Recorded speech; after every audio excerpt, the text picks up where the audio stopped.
and then start with introducing myself. So, Waukunis, Nichpachwa, Nishwanisha Cece Hoffman, Washnash Yumatilla, Nikiawakiniknashwa. So, hello, good afternoon. My name is Cece Hoffman. I'm a member of the Confederated Tribes of the Umatilla Indian Reservation in what's now northeastern Oregon. And I'm Umatilla and Nimipu on my mom's side, and then Ojibwe on my dad's side, and moved up to Duwamish lands where I'm currently living and working with Illahee Fund after graduating from the University of Washington last year. And I'm now the Environmental Justice Program Assistant, working especially around this cohort that we're going to talk about today, and with some other cool policy advocacy stuff and some garden work that I've got to do at Illahee Fund. And yes, thank you, Bridget, for the reminder. We're going to, as Bridget said, introduce ourselves, and then y'all can introduce yourselves. And with the icebreaker of what is your favorite traditional or cultural food? And for me, I'd say mine is wiwanu or huckleberry. I love huckleberries, and I got it tattooed on myself, which then later learned that there's a lot of other Plateau people who have huckleberries tattooed on themselves because it's a really tasty and important traditional food. And I will now pass it to Bridget to introduce herself. Okay. Bonjour, Ninde, let's say. Here we go. I'm still getting used to this. I'm still practicing. So bonjour, Nindawe Maganadog, Bridget Ray, Indigena Cause, Makina Anishinaabekwe Ninda, I Nej Manaduag, Makana Michif, Nindunjaba, Stachas Ninda Miigwech. So that's the short version of hello, my relatives. My name is Bridget Ray. I go with she, her, they, them pronouns. I'm a Ojibwe woman and Two-Spirit. My family are citizens of the Turtle Mountain Band of Chippewa Indians in North Dakota. I'm mixed Ojibwe, Inuit, Cree, French, and Irish, and then there's some additional European in there. And that's also known as Michif in my grandpa's language. So I live in the traditional lands of the Stachys, now part of the Squaxin Island tribe. Stachys is the most southern body of water that the Deschutes River runs into, and it means where the black bears gather because the fish were abundant in that estuary before many people came. So I am glad to see you all. Miigwech for joining us today. My role at the Illahee Fund is the Director of Strategic Partnerships. Prior to that, I was on the board since 2015, doing a 3-year leg here on the staff, and we'll be transitioning back to the board fairly soon. We're looking for some 1 or 2 people to step into the role that I'm holding now. And I'm just super glad to be part of Illahee in all the forms that it's been a dream to be involved with all these Native people doing great things. So we have streamlined and focused more this past year. And one of the things that we piloted was the Sovereign Futures Cohort. And the cohort runs alongside a grant program that we are also piloting this year, which is the Green Infrastructures Grant. And we have some more information that towards the end of our information we're sharing today. But the idea is that there are resources and also support for using those resources, wealth sharing being more than just money, but our knowledge and our relationship with each other. So that being said, we're going to talk a bit about the Sovereign Futures after we get to know each other a little bit better. And so if you can introduce yourself, share your pronouns if you're comfortable with that, where you're from, your favorite cultural or traditional food, and then choose the next person down the line. So I have so many favorite foods, but I'm going to say skolaset, which is Lushootseed word for berries, all of the berries of the summer season to eat with the season. And I just had a bowl of raspberries and you can see they're gone. That was like, And so I'm going to call on Leslie. Leslie, if you would go next. Hi, Masi. Many thanks. I'm the grant liaison for the Chinook Indian Nation, which is located basically in Southwest Washington, Northwest Oregon. And we have a diaspora beyond that, of course. I live in Salem, Oregon right now. And I'm basically, we're getting more land.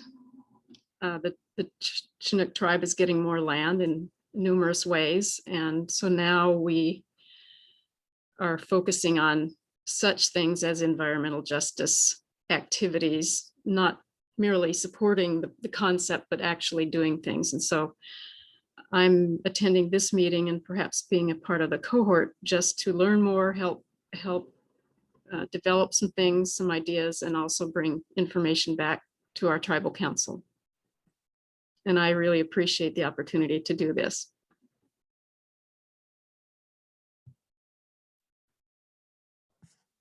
Do you have a favorite summer food and who's next? Oh, well, my favorite traditional food is Chinook salmon. And any number of berries, of course. I have blueberries in my yard, strawberries, so forth. Do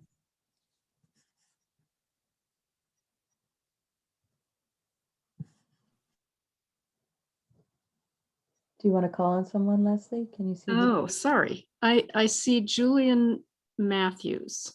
All right, yeah, thanks. Julian Matthews, enrolled Nez Perce, and I'm the coordinator for our Nimipu Protecting the Environment. We're a nonprofit, and I should be able to stay on, but we have these kids that from Rios to Rivers. I'm waiting for them. They need some more shuttle drivers, so I might have to take off here and drive down to Pine Bar. They're going out on a raft. And anyway, my favorite food is salmon, of course, like she's saying, Chinook or other types of salmon. And let's see, that's about it. So, but I'm glad that you invited me to be on this. I think it's pretty cool. Thanks.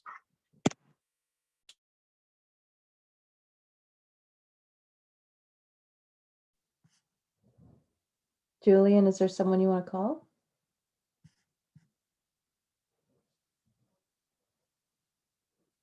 Did Bridget go? Bridget? I did. I let off. So okay, let me check it out. Vero hasn't gone yet. Vero Vergara. Great name. How about that? Hey. Okay. Yeah, I'm happy to go. Thank you. Hi, my name is Vero Vergara. I am a person of color who's mixed indigenous. My family lineage is Mapuche from Patagonia in Chile. And so mixed Spanish and indigenous descent. And I'm calling in from Woodinville, Washington. I'm a farmer and food systems organizer who for the past 5 years of working here in Washington, I've been really oriented towards food sovereignty and community-led food systems development. And so just very interested in the opportunity to be part of this cohort. I see myself being really interested just in the general slate of activities and knowledge that you're going to share through this cohort. And I'm also walking in with an infrastructure project that I've been developing for the past like 2 or 3 years, which is a kind of a food sovereignty access centered food hub that would be serving rural and urban, both east and west of the Cascades, but probably based here in King County. So my farm is a fledgling kind of worker cooperative. We focus on growing culturally relevant and like culinarily important foods for a really diverse kind of membership of households and community-based organizations that we work with through wholesale. So in addition to that, I do all types of community organizing work. And I also have an off-farm job as the project manager for the food access and aggregation community team, which is working with BIPOC and Afro-Indigenous communities down in South King County, kind of leveraging county relationships for land access for farmers. So yeah, thank you so much for having me. My favorite traditional food, I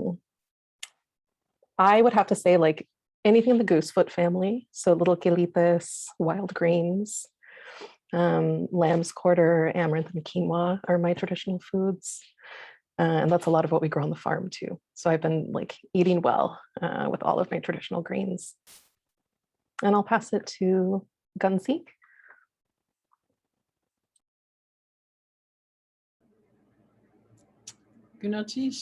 Good afternoon. My name is Deborah Joan Guerrero.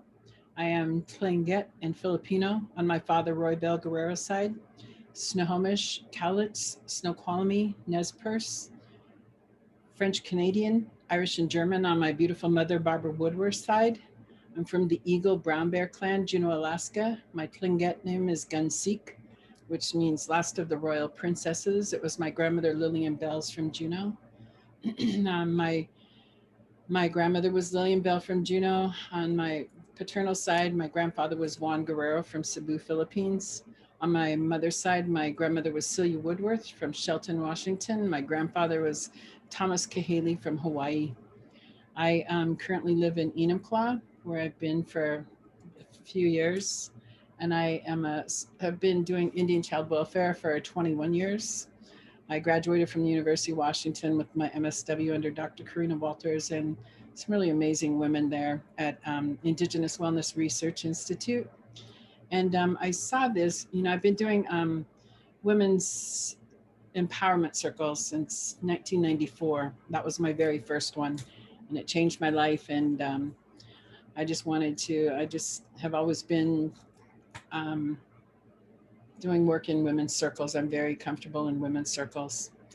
And I am also a drum keeper of a couple of drums. I'm a mother of 3 beautiful children, Chach, Barb, and Nick.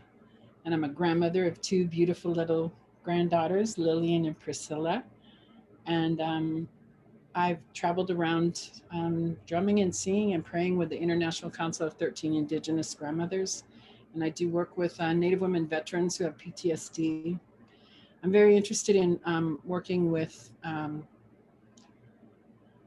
a friend of mine who lives in Medicine Valley. That's why when I saw this opportunity, I thought I need to learn more about this, and I want to pass it on to Elaine Harvey, who grew up in Medicine Valley and is fighting companies over there that are building solar farms. They want to build solar farms in Yakima in Medicine Valley.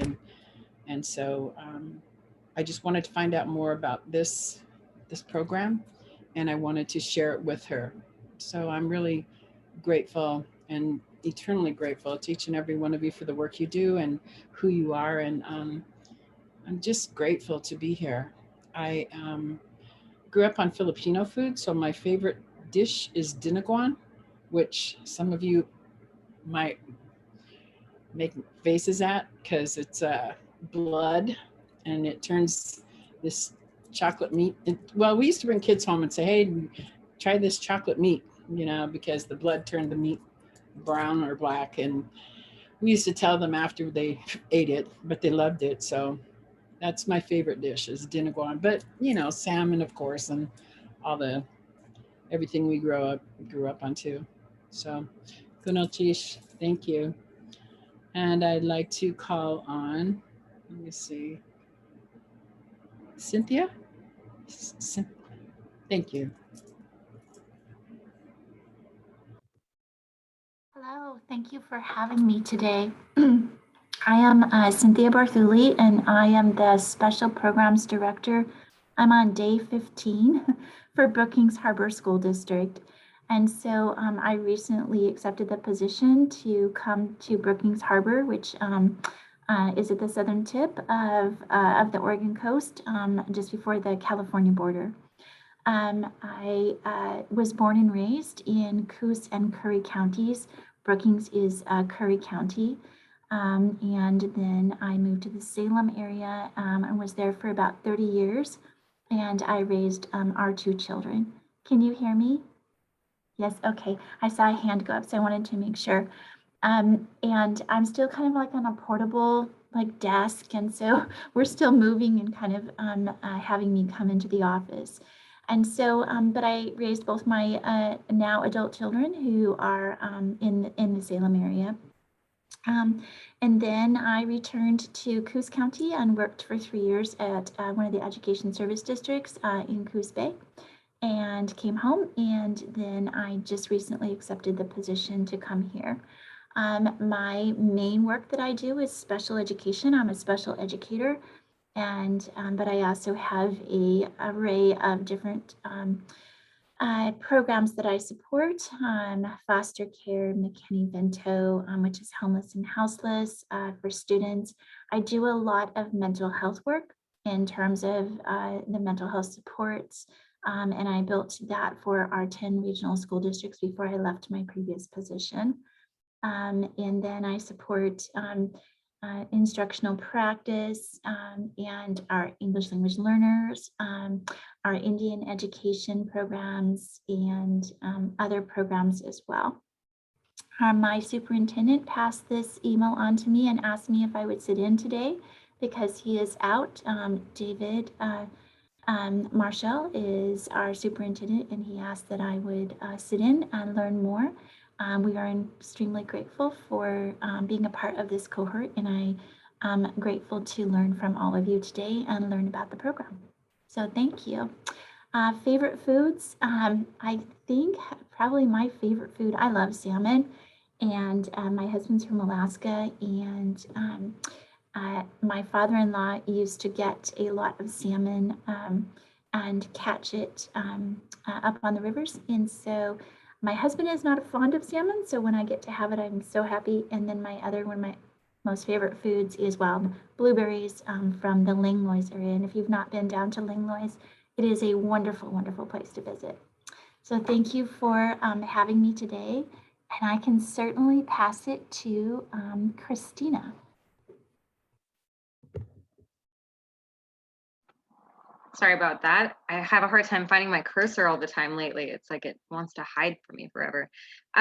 Okay, hi everyone. My name is Christina Kiskis, and I currently, I'm in the process of moving, but right now I live in kind of on the border of Bellingham and Deming.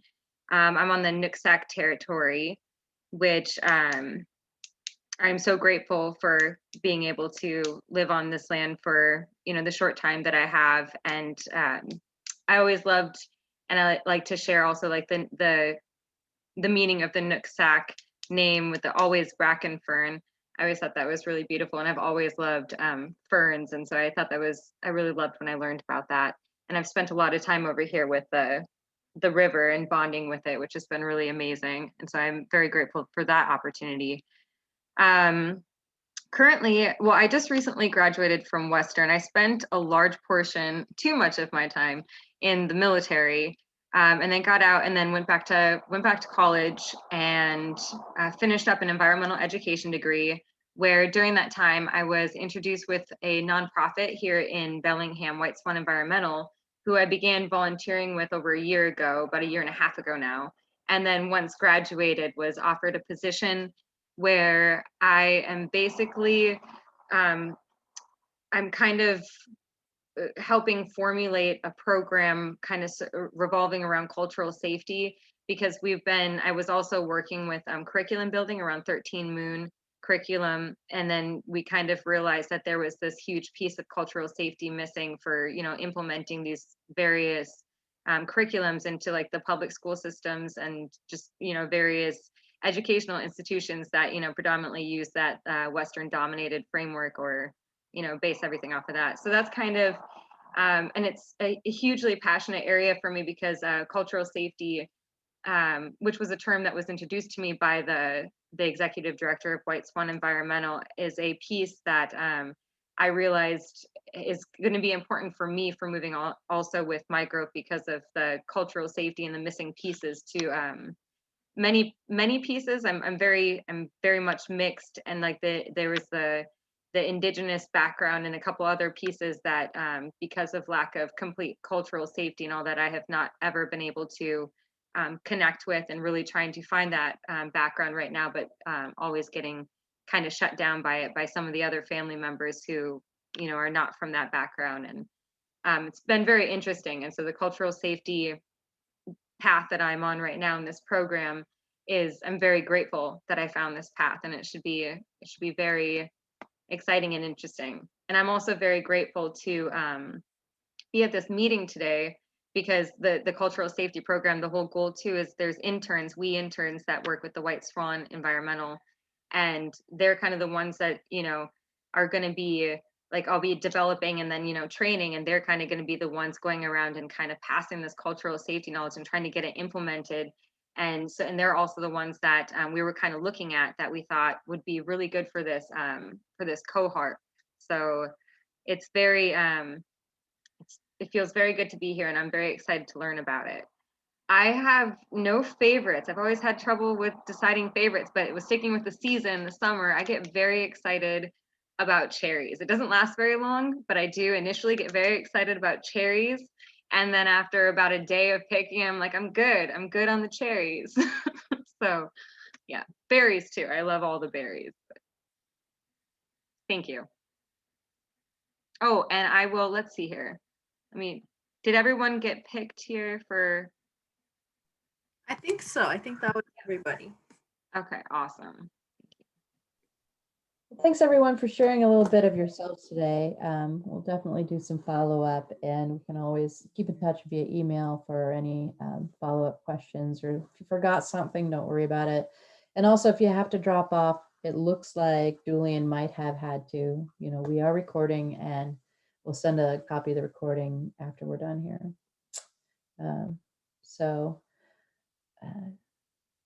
Cece prepared this PowerPoint. I'm going to let you steer. Cece, just let me know when you want me to jump in. Sounds good. I'll go over the agenda, and essentially we're going to go over all this and want to be respectful of your time and try to keep it within the hour, with also some time at the end for you all to just bounce off ideas or ask any questions. But feel free to either to ask questions in the chat or anything while we're talking as well, as they come up. So we're going to give a brief overview about the organization that Bridget and I are working for, and how the organization that is putting this on. So you have that background, as well as the background on the cohort itself. And then we'll talk about what to expect within this cohort, sort of the logistics, especially around the application. And then, like I said, questions and discussion at the end. So Bridget, would you mind giving the overview of Na Illahee Fund? Not at all. So Na Illahee Fund was founded in 2005 by Susan Balbus, who's Yaqui and Cherokee, and her best friend, Bernadette Zambrano, who's Latina and mixed. And at the time they were in the Bay Area, and they realized that there weren't a lot of resources for Native women doing environmental work and taking care of, you know, the planet and the communities that live there.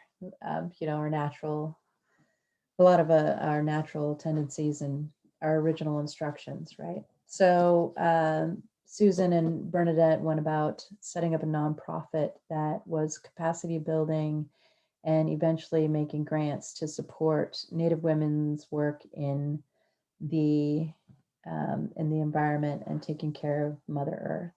So the rights of Mother Earth, gender justice, healing justice, environmental justice, that has culminated since that time into, you know, we have since explored gender roles and learned more about the different types of genders just within our own very diverse Native nations. We have grown as a nonprofit and now have about 15 to 16 employed and contracted people working within the Na.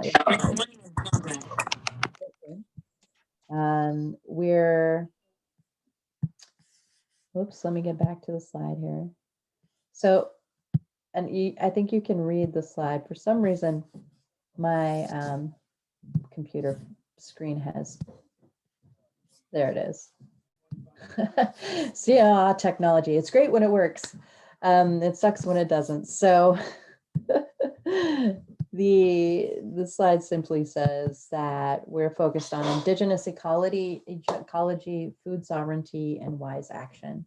And so the question is, what is wise action? And it simply means that we conduct ourselves and live our lives according to the rules that we make, that's guided by our Indigenous ways of knowing. And we focus on intergenerational programming for the Sovereign Futures. That means people 18 to whatever.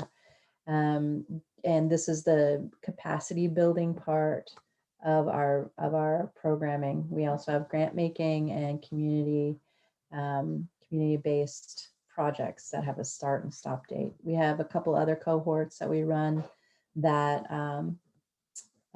focus on civic engagement and how we can shape the rules of engagement through leadership and sitting on boards and community organizing. So, we're creating healthy pathways together through self-determination and movement building. And, some of those values are inclusiveness, creating a culture of belonging and safety, taking the time to have trauma-informed practices, to listen to each other, to hold each other up, and to build an accord within our group. And that's the one thing that's really great about cohorts, is that the gift of one enhances all. What you bring to the table adds value and builds into what we all gain from that. Each person brings their own special mojo, and really shapes the outcome of what we learn together. So I think, we continue to grow at Illahee, but we have now come to a place in kind of the middle of our nonprofit cycle where we're working with other Native nonprofits and have weaved together a pretty awesome basket of badasses where, we continue to do micro affirmations and, to the point where it's real, to the point where we, on a scale of sharing, 1 being kind of skimming the top and 10 being really deep and like therapy, we're right there at a 5 most of the time. We try to keep it at that level. So that's what you can expect out of the work we do together. It'll be meaningful. And then, if there's ever a need for side dialogue or extra resources, we do our best to connect people with that. So I think I can answer more questions about Na'a Illahee itself. It means Mother Earth in Chinook jargon. We have Chinook people on, Natalie Dixon, who's learning and taking Chinook. She's part Chinook. I have relatives that are Chinook. And the reason we landed on that name, and naming is important, is that it was the trade language made up of many different terms from all the different people in the area. And we think of it as inclusive. We also encourage people to use their own language, to try it out. So definitely, like I did today, you don't have to, but it's encouraged. So anyway, yeah, every time I talk about Na'a Illahee, there's always something new that comes up. So at least I'm speaking from the heart. If there's anything else you'd like to know, just ask. Next slide. So, Cece. Yeah, I could go over the Sovereign Futures itself. Bridget touched on it a little bit of our philosophies behind cohorts. And so essentially this is our second round of doing Sovereign Futures. The first one was last year. And after some feedback and reflection, we are shaping it up again. And as Bridget had talked about capacity building, we're really wanting to create a space for Native folks within the Pacific Northwest to strengthen their own leadership skills and build a network among each other to really support these projects around sustainability and green infrastructure and self-determination. So we're going to be providing project management skills and knowledge, making a safe space for Indigenous peoples to share their values and perspectives together. That is something that we really heard from the last cohort, of just being able to have that space with one another. Like some of them had expressed that they've never been in a cohort where it's only been Native people, and it felt so relieving to not have to explain themselves so much or show up in a certain way or always be on, things like that.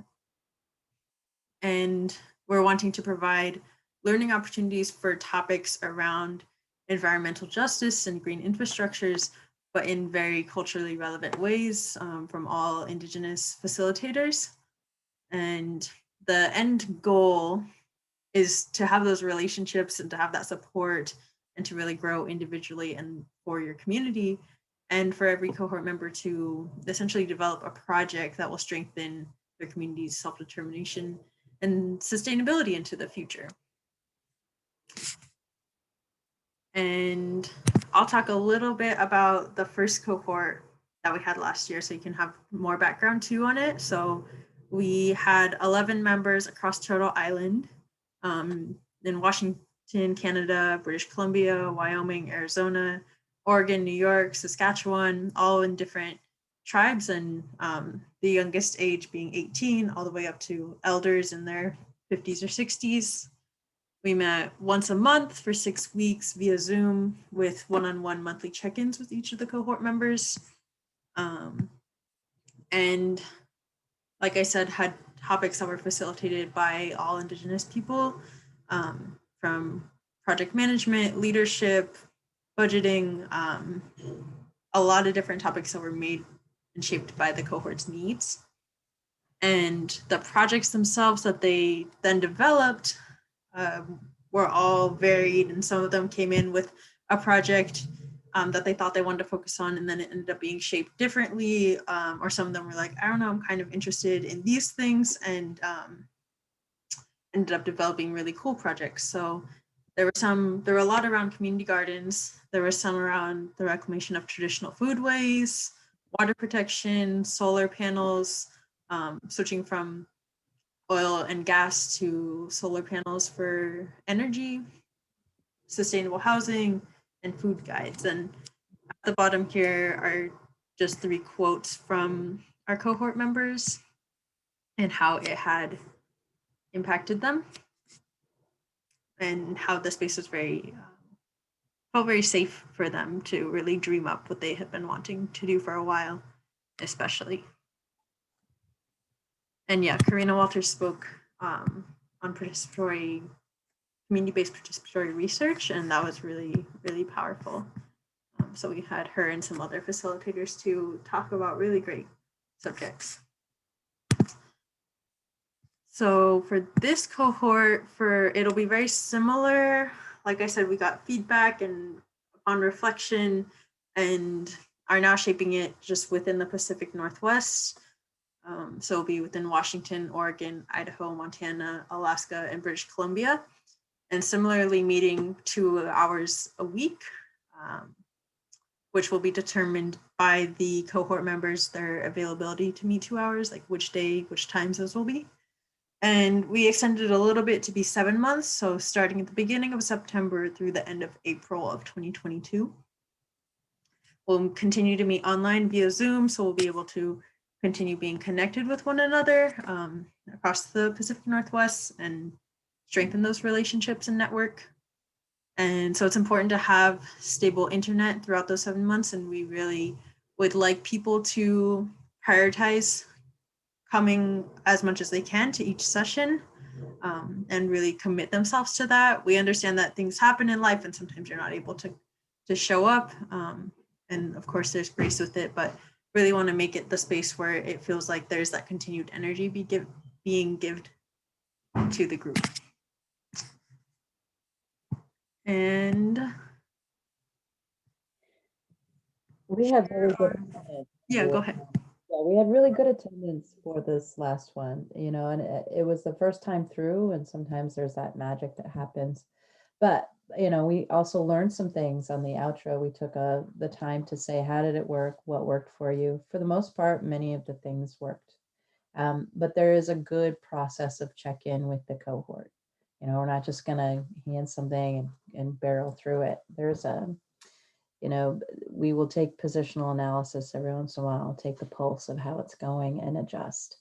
You know, there were people in the group who had connectivity issues. There were people in the group who had children. There were people in the group who had brain injury, and they needed the materials ahead of time, or we needed to take a little extra time. You know, we would do follow-up one-on-ones with people who needed to review and get the material. So there, I just want you to know there's some flexibility and some responsiveness in this particular cohort is very, very much attentive, and the more you can make it, the more you'll gain out of it. You know, so we walk in a good way, and the topics we go over some basic topics here on the slide. You can see some of them. My background is green infrastructure and environmental project management, but more and more about the integration of those systems and looking at, you know, what the holistic picture looks like. We can go into that. But the cohort, once we've selected them and have, you know, gone through figuring out the logistics and what's going to work best for everybody, we have our basic curriculum, but in addition to that, the cohort will identify topics that pertain to their specific projects and prioritize when in the process we want to go over those. We've allowed an extra month in this year's cohort also to, for some of those telescoping into a particular topic area. And, you know, food sovereignty is one of those areas most people are interested in and get good use out of. But now this year, we're also looking into green infrastructure projects, which is the built environment, and soft infrastructure, which are the codes and the development of planning groups and planning documents, and, you know, a process that helps you to integrate systems and look at them and improve on them. So there's that, and there's you know, the soft skills around that, PR and marketing, recruitment, how to do a budget. We spend a couple of sessions on fundraising because that's a whole skill. And, you know, if you're a fundraiser, then we would invite you in to share your knowledge with us. You know, the topics at hand. We're going to talk a bit about samples of green infrastructure projects as well in the next slide. But Cece, did you have anything to add on topics in particular? I do want to speak a little bit about the structure we're thinking based on the feedback from the cohort members. There's been expression for wanting more like a balance of the listening in and then the hands-on. And so we're thinking of 1 week, it'll be, say it's on green infrastructure, we'll really be listening, maybe some activities, and hearing from Indigenous folks, from people talking about green infrastructure. And then the next week we'll still be focusing on green infrastructure, but it'll be more hands-on or more applying it to your projects. And yeah, these topics, I do want to reiterate, are very subject to change based on the priorities of each of the cohort members. And so we really want to check in throughout it and make sure that the curriculum is being shaped in what is needed. Yeah, learn by doing. So we actually go through these exercises, provide templates, we do some of the exercises together. And at the end, there's you can present your project for feedback to the cohort and get some good, you know, input from your peers on your project, so that it's ready to, you know, move forward. It gets traction and you can do something with it. I think, yeah, that's how we do. So green infrastructure examples. The kinds of projects that we support, we're going to give you some examples. There's so many more. You know, green infrastructure, there are many different kinds of green infrastructure. The first step, though, is assessing whether you're ready. What does your community know? What is their ability level? What is their willingness? How big or small is your project? Is it reservation wide? Is it the whole neighborhood? Is it just a housing development, or is it for your program, your youth program? There's just many different ways that this can be looked at. So integrated solid waste management is one of the areas that I'm really familiar with. I have a certain level of expertise in waste prevention efforts.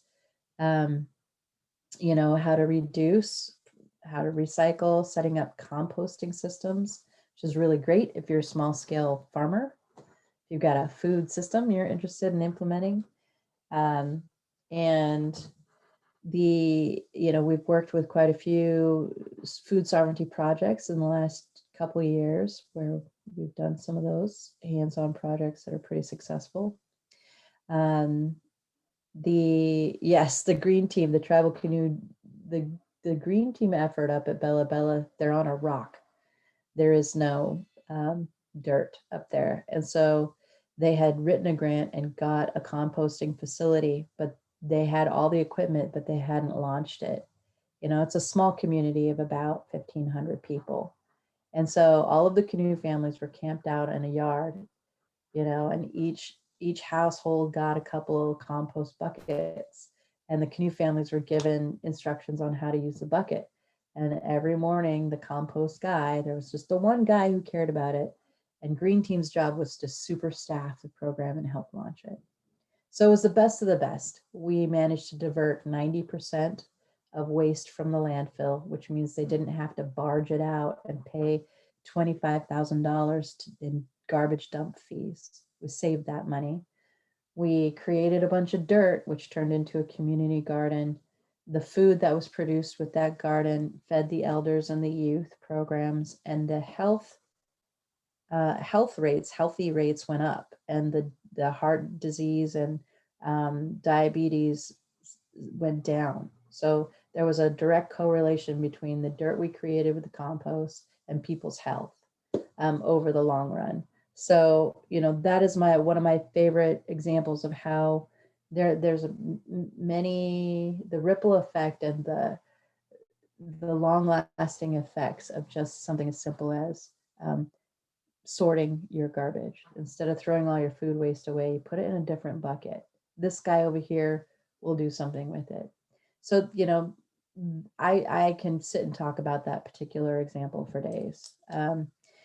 There's the integrated water systems and stormwater. There's quite a few tribes in this area that have built and implemented wastewater, which is the black water from your toilets, or stormwater systems where, you've got gray water recycling, water retention ponds, soil and plant-based stormwater solutions so that there's no flooding. Stormwater runoff comes off of roads and paved areas. So sometimes you can install something like permacrete or quickcrete, where the water comes through it and the water is actually filtered and the pollutants are filtered out. So there are all these kinds of solutions to taking pollution out and taking off the runoff and the flooding that happens sometimes with stormwater. So like living buildings and green walls and restoring the shorelines along the streams, right? Which is also good for the fish, huh, Julian? He's like, you talking to me? I was thinking about that Reels to Rivers project where, we want the rivers to stay cool. And part of that is planting alongside the rivers so that the stormwater doesn't wash out the rivers and the systems that the fish breed in, but also keeps them cool so that we don't get fish die off. And, those fish will be around for us to eat and for the kids to learn. So renewable energy, energy sovereignty. Renewable energy is energy that is not extractive. That doesn't mean that it's a go-to solution for everybody. There are certain kinds of renewable energy, if it's not extractive, that's an improvement, but we still have to be careful with how we use it. So one way to help with renewable energy is to reduce energy footprint, right? Reduction, Same with waste, same with water use, is that you use less.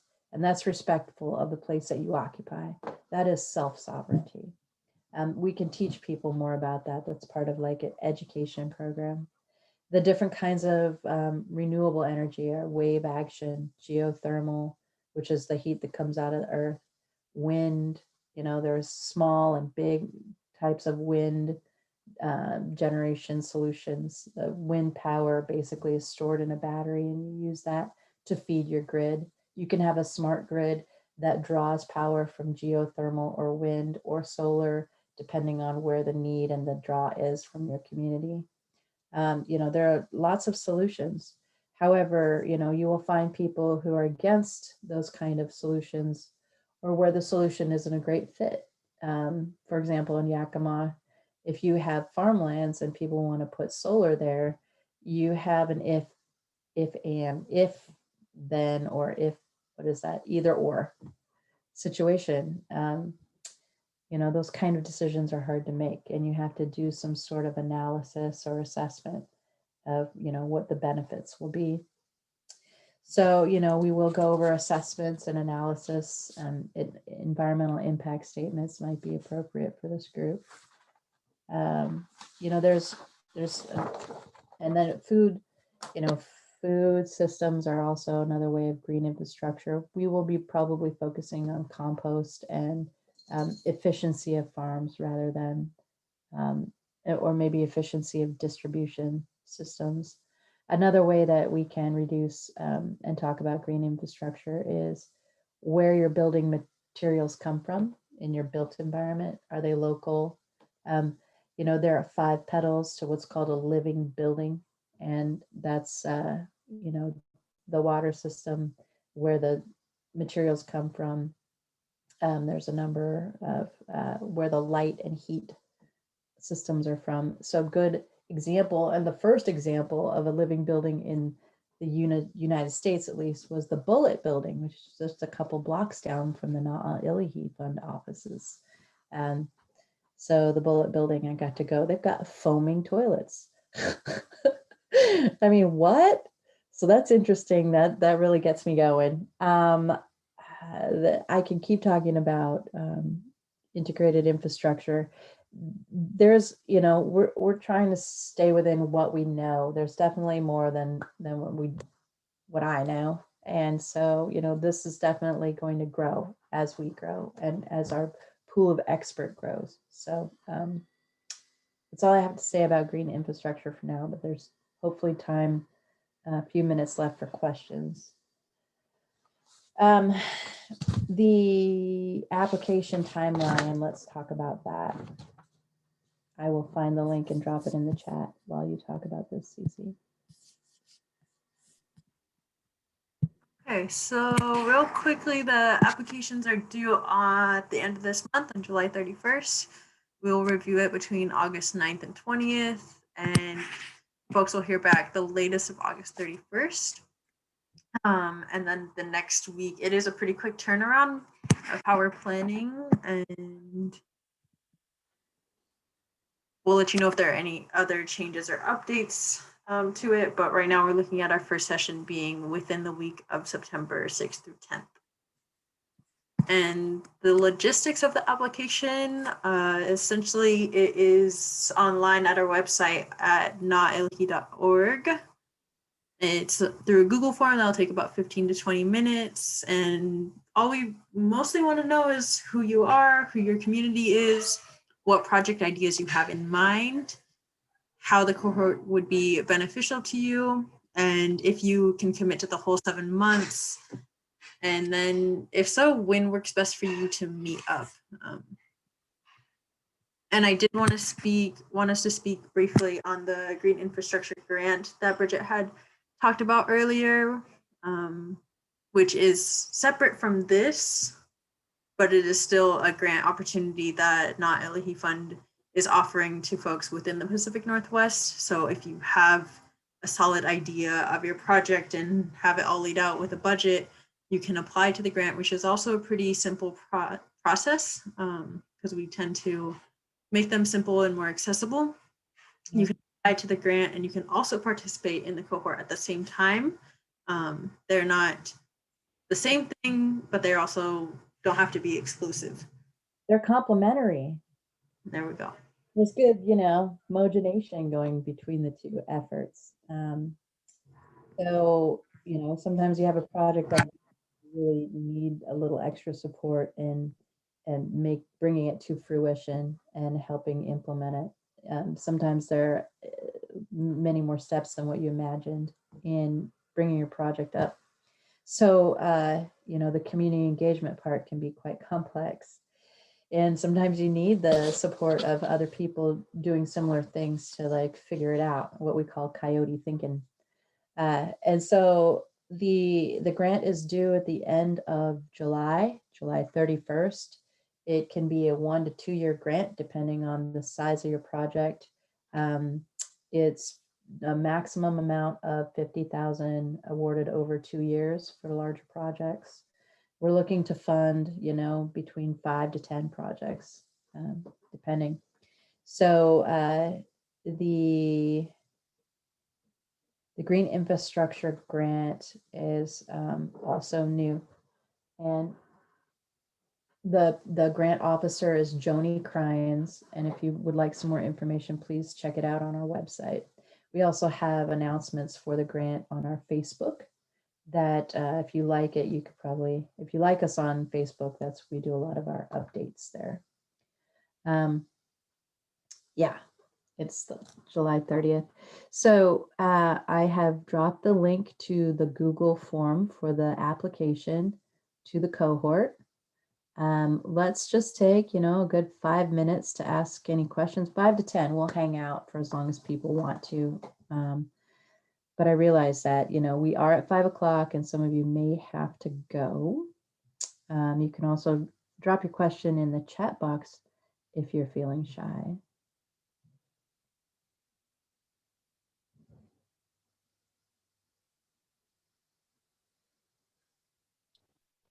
I'm curious how many cohort members you're hoping to bring in this year overall.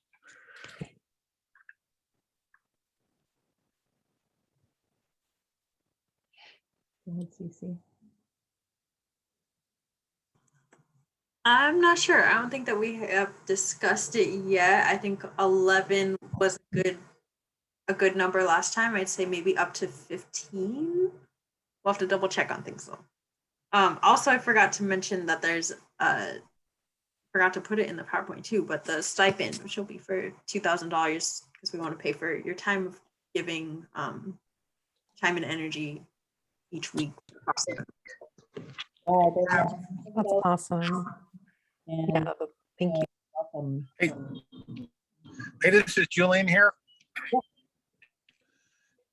And I really like the plan that you have because like I'm the HR director at Tribal Enterprises, and when I first came, this is some ideas I have are like with the casino, they weren't recycling plastic, and you know the events they have these plastic pop bottles and stuff. And one thing that like that one topic was about recycling or sustainable, because what I like to do is get say a bunch of casino tribes together and talk about recycling, things like that, because I went to Wild Horse about 2 weeks ago and I noticed they don't recycle any, or what I saw, they don't recycle aluminum or plastic. So I think that's kind of something that, like the topics that you had are really good. And then also I was thinking our tribe, Chantel Green, that works in the tribe, she spearheaded this solar power as a way to reduce the dependence on the hydroelectric dams over here at the Lower Snake. That's what we're fighting, to breach those or get rid of the Lower Forest Snake River Dam. So she'd be a really good person to have,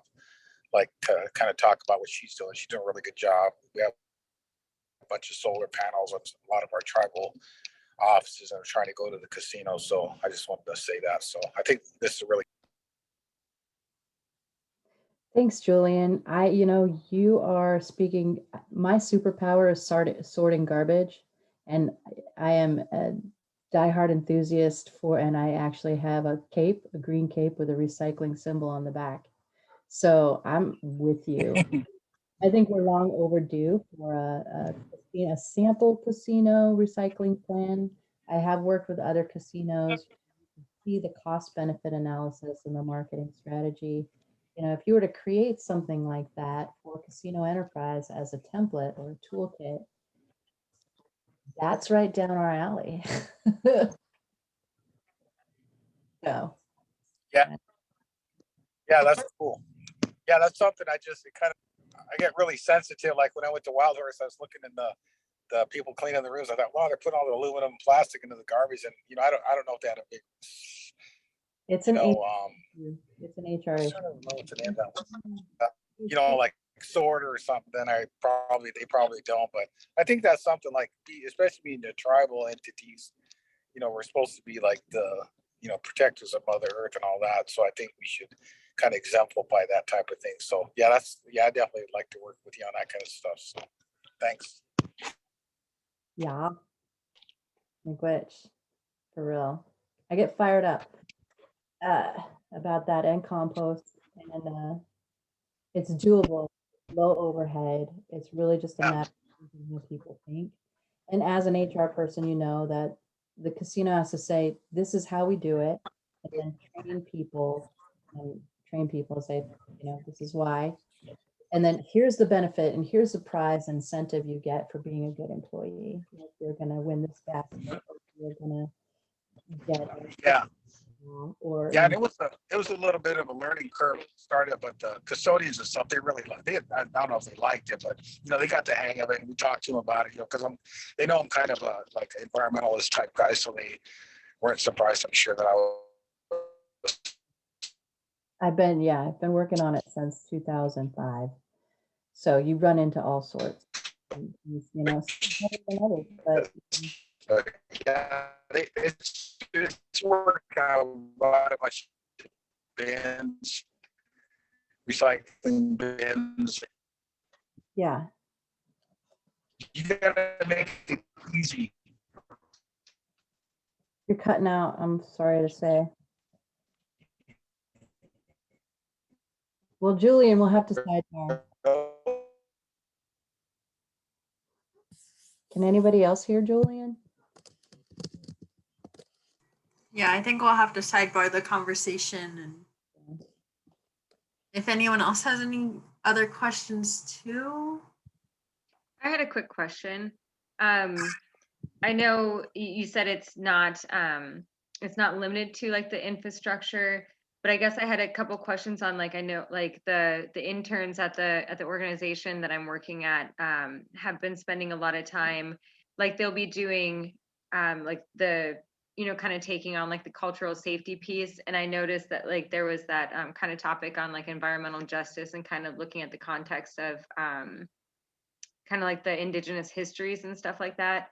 Are those type of projects that are going to be considered as well, like cultural safety projects? Or like, for example, also they have been starting doing photography for digital ecological mapping, kind of like to start forming like for knowledge democracy, for like for putting knowledge systems in there. Is that something like projects that are going to be considered, or for the cohort?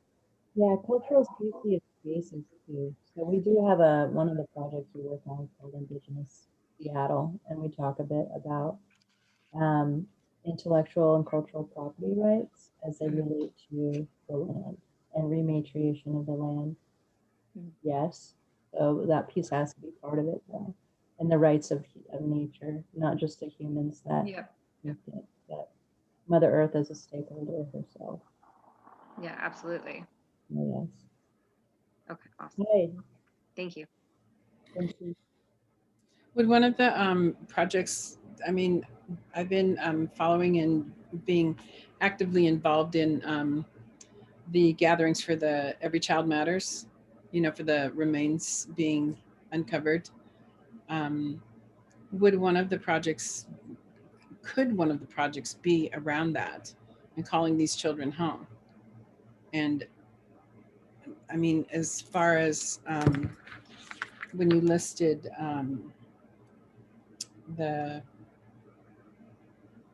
where is it? Environmental justice in the context of indigenous histories and settler colonization. I did historical trauma and discrimination at the university with Karina for 4 years, and I really think that, it's so important, this work, and I also work with human trafficking survivors. So I'm not sure if that would fit in this cohort. I'm asking. And if you don't have the answers for that today, that's fine. I can, I could talk to Susan, or I actually met Joni Krines, and I actually sat on the Illahee grant making committee this last time. So that's one of the reasons why I wanted to come to this today too. Right. Thank you for doing this. Thank you. I would like to talk to Susan about that. particular- Can't hear you. Am I muted? No, I'm just talking low. Sorry. I would like to check in with Susan on that specifically. Yeah. My inclination is yes, but I wonder if there is another elective that is focused solely on that. And we have our Cedar Rising Coalition. I can't really hear you. Oh, I'm sorry. Can you hear me now? No. Kind of. It sounds a little bit like Muffled. underwater. Yeah. Hello? Yeah. But I think I can talk to Susan too and just see, just ask her. Thank you.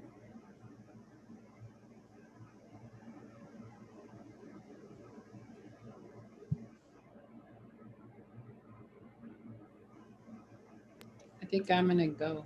Yeah, Deb, if you were to mute, maybe. Yeah. Thank you all. It's wonderful to meet you. Sorry, it's hard to Sure. hear so much. No, Thank you for coming. And Gunsi, I think Bridget was mentioning we have a Cedar Rising Coalition, which focuses on gender-based violence and human trafficking. So if Mhm. not within this cohort, that might be something that would be really good to with partner with Marissa Perez. Yeah. Okay. Yeah. I could talk to her. But yeah, I think we should come back and yeah, especially talking with Susan. It's a Okay. good question. Thank you. All right, sisters. Take care. Thank you all for coming. Thank you. Good noches. I wanted to squeeze in a quick question. Leslie, if you have a question, though, you should go first. No? Okay. I'm just kind of reflecting on some of what you shared around food systems, development, green infrastructure. And I can really appreciate why focusing on like efficiency and those pieces around production, distribution,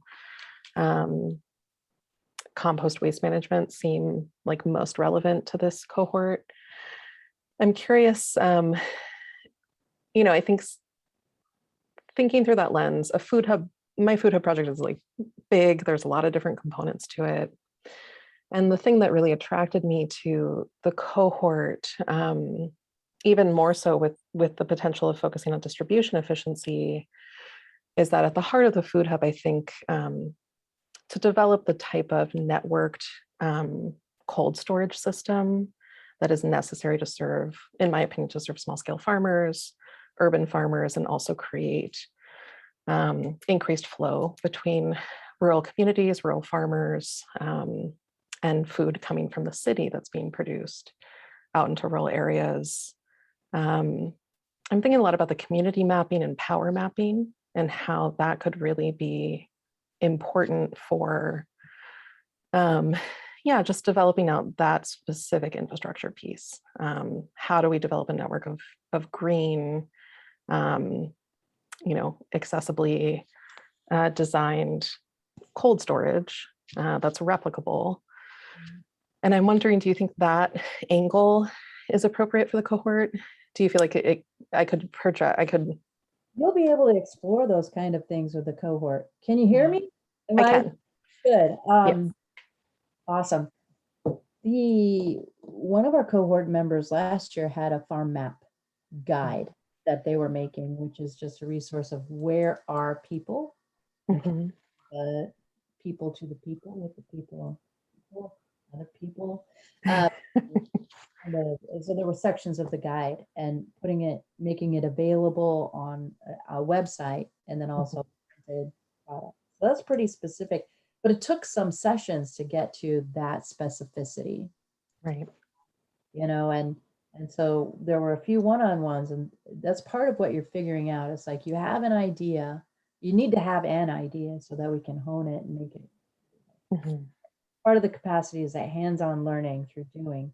So you have to know somewhat what you're doing for us to apply the lessons that we're gonna, the layers and the filters of project management, budget, fundraising. You know, what does that look like in relation to your project?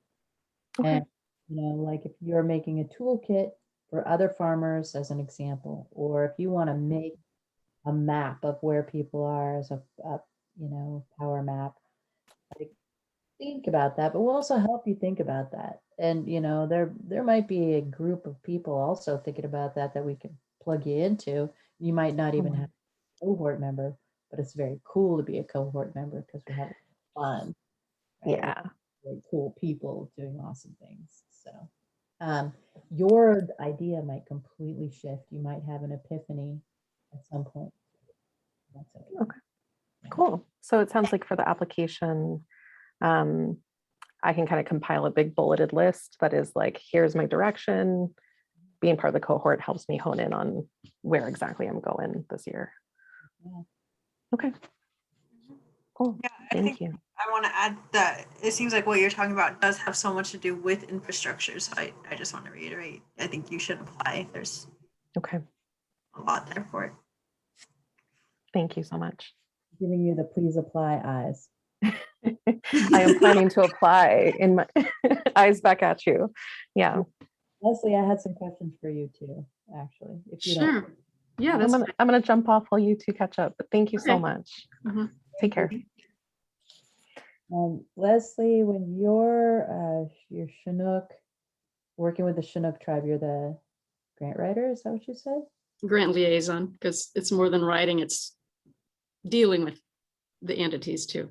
But Yeah, I have a good friend. Are we still recording? Yeah, I want to be able to have a conversation.